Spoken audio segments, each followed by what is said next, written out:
Welcome everybody, good afternoon. We are back on another, we got 2 brush cutting jobs we're gonna knock out today. Both of them pretty small.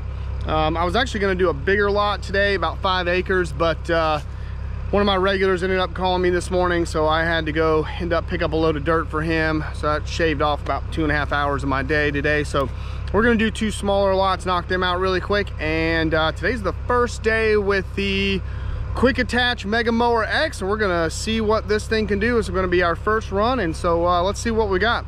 All right, so here's the first lot we got to do. Not much to it.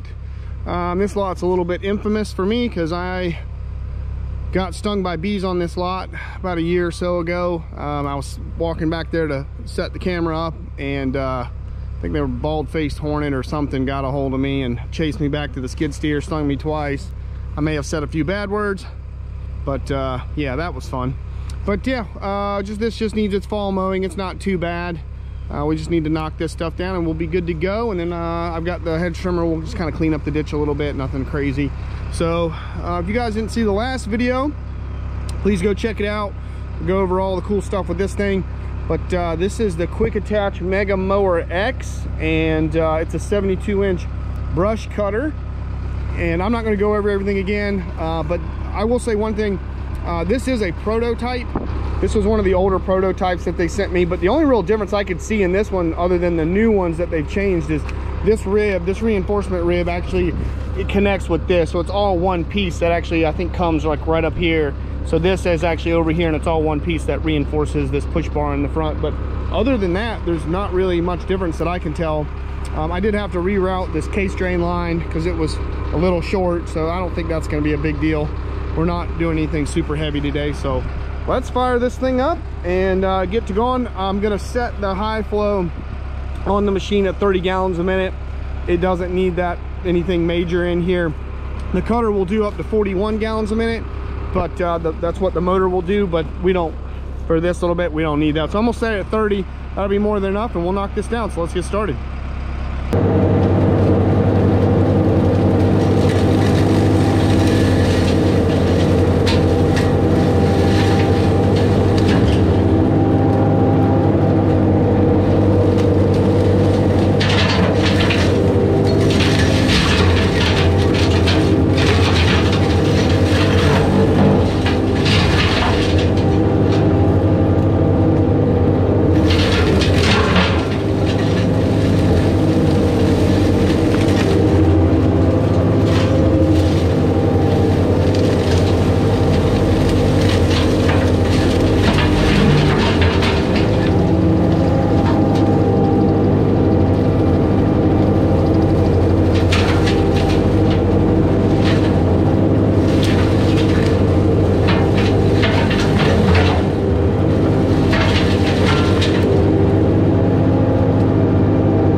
All right, everybody, we're done. This looks good. One thing I've noticed that I'm really impressed with, well, on that back drag, because of the angle on the sides, man, you can really dial in that angle on the back drag. I mean, that's a mower finish on this thing when you do that back drag and you get it right. I mean, it is like perfect. It's almost a perfect cut in here with that back drag. So that looks really, really good. I'm really impressed. Was that thing overkill in here? Yes. But hey, my middle name's Overkill. Actually, it's not really, but you get my point. My mom's probably watching this. She's like, his name is not, middle name is not Overkill. I know. And he better not have changed it. But yeah, that looks good. But I wanted to bring that in here just to kind of get my feet wet with it a little bit. I'm still getting used to the ASV with the high flow running. The machine is electric over hydraulic, and it has a bit more of a delay in the electric over hydraulic controls on the joysticks when you're running the high flow.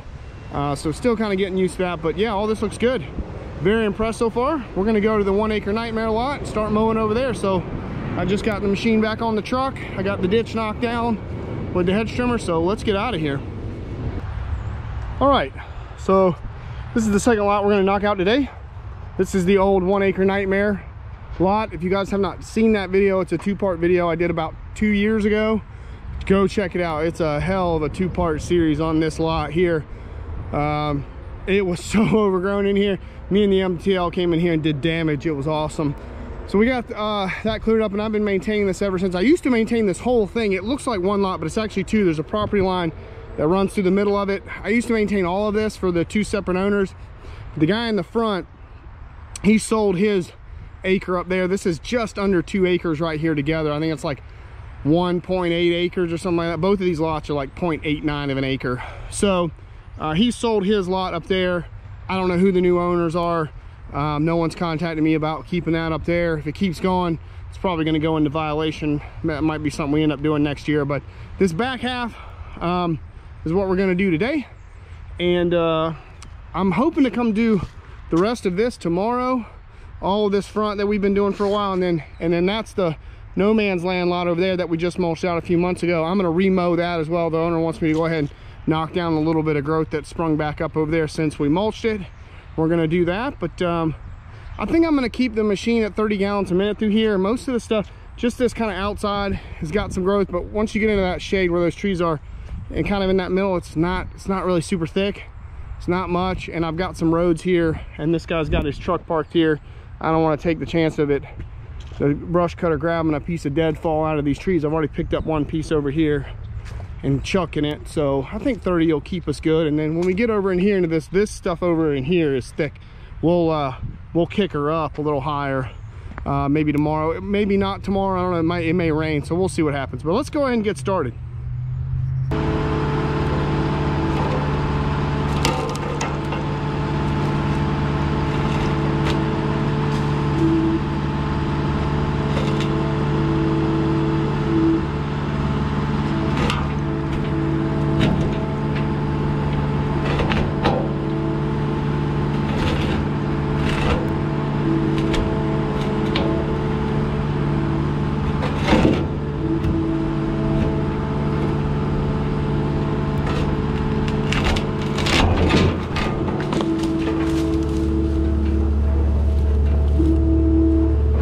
Look at that. Took the limb right off that Chinaberry tree. Pretty clean too. That works as advertised. Let me show you guys the size of this limb. It's not necessarily little either. It's not little. I'll grind it up tomorrow or whenever I come to cut this lot, but I mean, there's my hand. You know, that's a pretty decent sized limb, and it cut right through it, and then it just broke off. That's pretty cool. I'm gonna drag this over here and we'll grind that up. Brush cutter will grind that up easily, but that cutter right there works as advertised. That's pretty cool. Let's go check out the lot.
on, you were in the cab with me.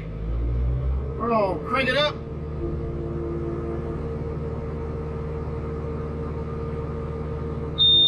Get her spot up here. I'm talking a little loud. I typically wear earplugs when I run this machine. So I'm talking a little loud. I'm just making sure the mic picks up my voice over the noise of the machine. And so far, so good with this brush cutter. I am very, very happy and impressed. Only running 30 gallons a minute right now, and it is going through this thick grass with no problem. I haven't had one issue with balling up underneath the deck and slowing down the blades.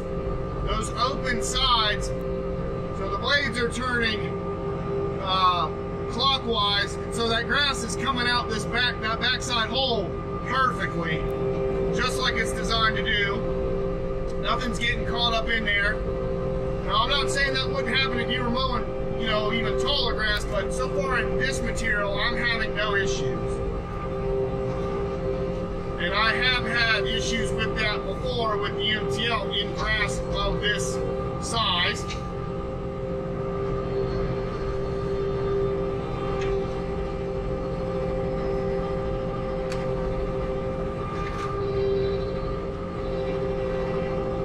Cutter is probably a little, just because it's high flow, it probably is a little overkill for in here for this material, but the only real issue you've got with that is, you know, I'm in the city and I have to be a little careful.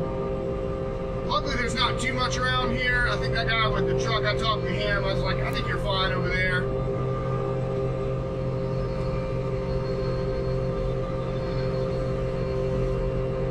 Cut this enough where there shouldn't be anything in here where it's going to throw, unless there's a piece of deadfall, and the grass isn't so overgrown I wouldn't see a piece of deadfall, but it's going through this grass very, very effectively. I tried that, and I'm going to get a better shot at this, but I tried those little cutters on the side on that tree right there on a tree branch, and it worked like a charm. I was like, oh my gosh, it actually worked. It worked like a charm. So I'm just gonna I'm gonna try to time lapse this. So I'm trying to stay within the tripod is set up over there in that front corner of the lot. So I'm trying to stay kind of right here and just make this into a little circle.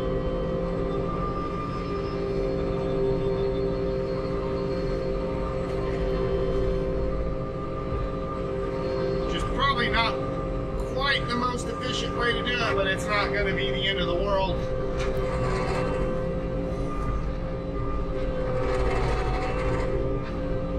Back up.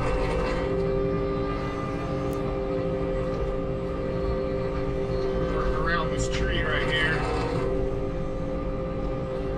I wish I could take about half these trees down in these lots. Half of them are just look like they're hanging on by a thread as far as like that one right there.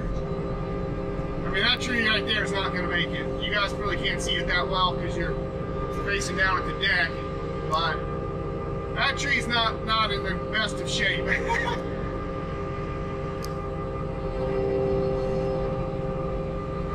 But so far, so good with the Mega Mower.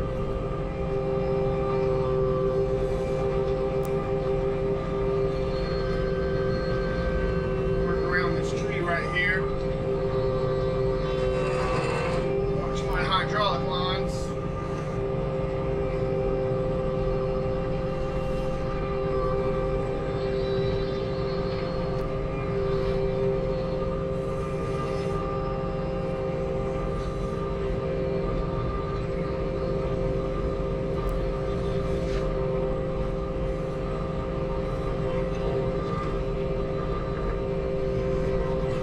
Mow this lot a few weeks ago, but it was still pretty wet in here. So about 2 weeks ago, I came by and checked on it, and it was still a little wet, especially right through that area I just went through. That area tends to hold a little below. It's kind of a dirt hump right here. that area right back there in that corner that we're working tends to hold a little water.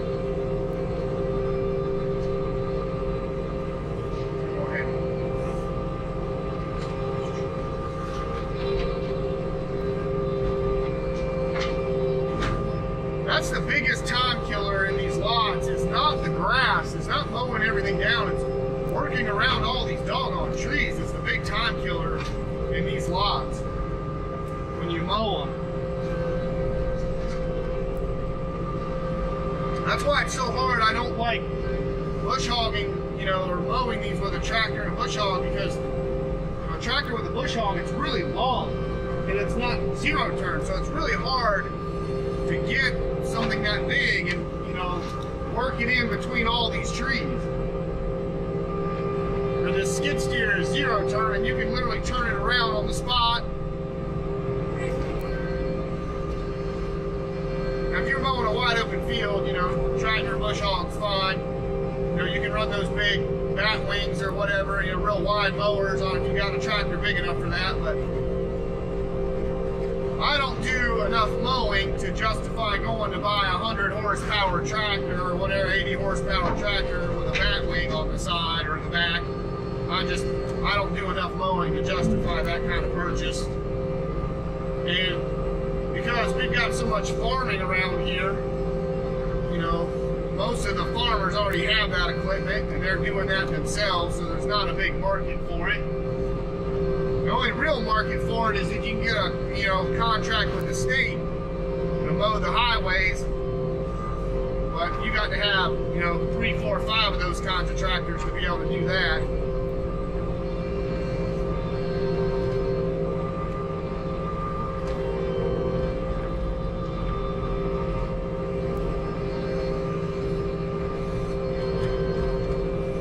I really wouldn't want to run a tractor down the highway doing that kind of work. That doesn't appeal to me. I don't know if anyone out there's ever done that, but that kind of work just doesn't appeal to me, working next to the highway with one of those mowers. And I'm sorry, it just doesn't.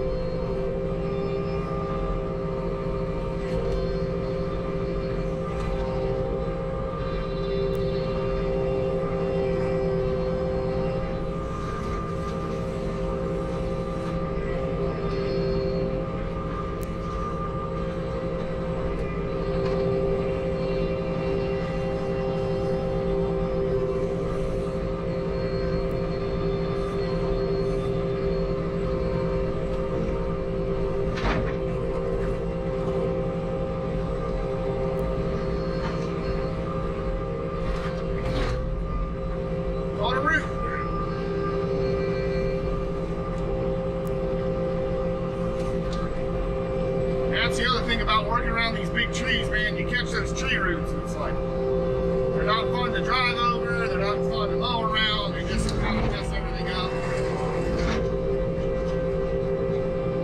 That log's still not rotted out yet.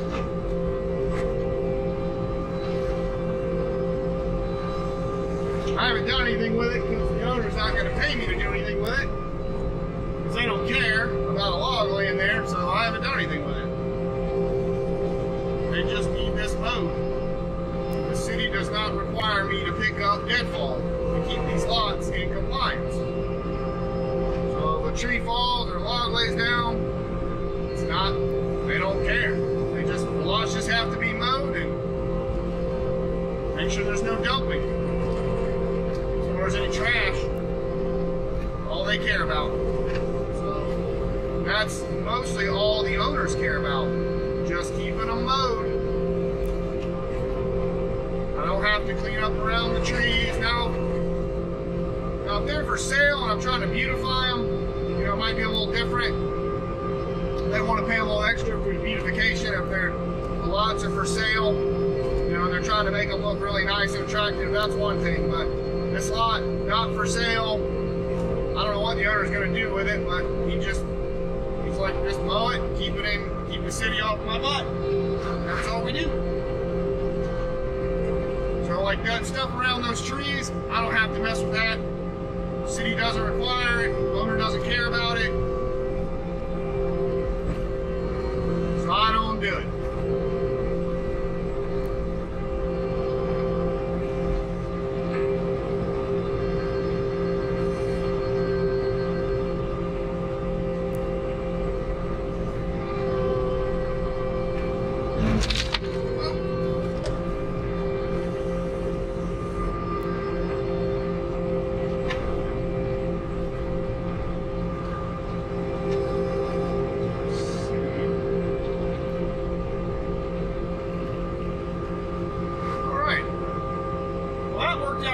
So far, I'm gonna move the tripod and we're gonna get this done. We ain't got much left to go, so let's knock it out.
All right, everybody, we're done.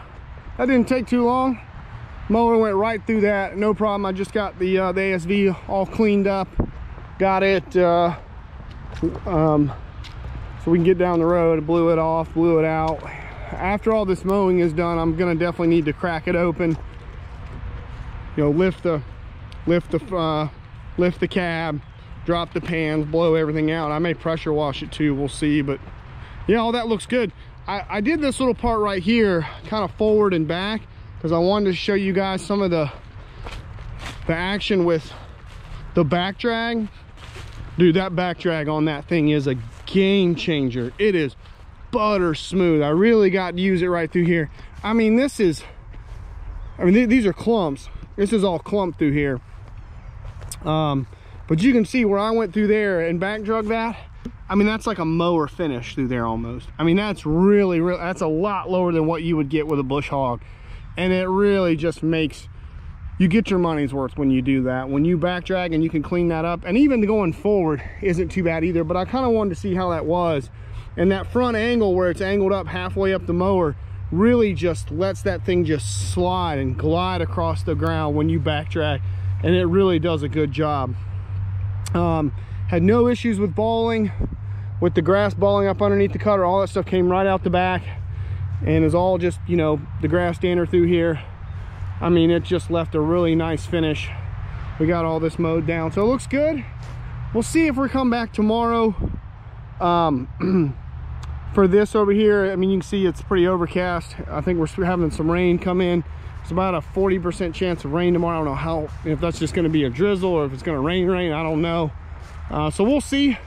But yeah, I mean, that didn't take long. Really happy with that. Again, that high flow brush cutter, is it a little overkill in here? Yeah, probably. You got to be real careful when you use, you know, those really powerful high flow brush cutters when you're out here in the city. The only thing I really have to worry about doing this lot is that bank. When I was doing the front one, I had to worry about the road up there. That's a pretty busy street up there, but there's nothing back here along these roads, so I don't really have to worry about much back here. There's no development back here. It's just empty lots, so nobody really comes down these streets. But yeah, that'll work. Got all that cleaned up, mowed down, and we'll be. And I'm super happy with that mower, man. I mean, and it worked on that Chinaberry, you know, branch over there. That those laser cut, you know, that saw end on that thing really works. And then you can also take that thing, and if you've got a big limb on the ground, you can tilt the mower up where that claw in, you can move limbs and big sticks and stuff around. Obviously, you want to shut the cutter down before you did that, you want to make sure the blades are stopped. But you can do that and use that to push stuff around out on the job, so you don't have to go back and forth between a grapple. You wouldn't want to do it a whole lot, but if need be, it can do it. So that's, I mean, everything on that thing is just really thought out. So very impressed so far. 30 gallons a minute, went through this with no problem. I didn't really think I need to crank it up any higher than that. We'll get into that thick stuff over there, maybe crank it up to about 37, 38, see how she do. But through here, 30 gallons a minute, that's as low as I can turn the high flow down on the ASV. It was no problem. So all right, I'm getting out of here so I can get back to the house. I can edit this video and you guys can see it tomorrow. I'm gonna get the machine chain down and we're out of here. So I will check you guys later. Bye everybody.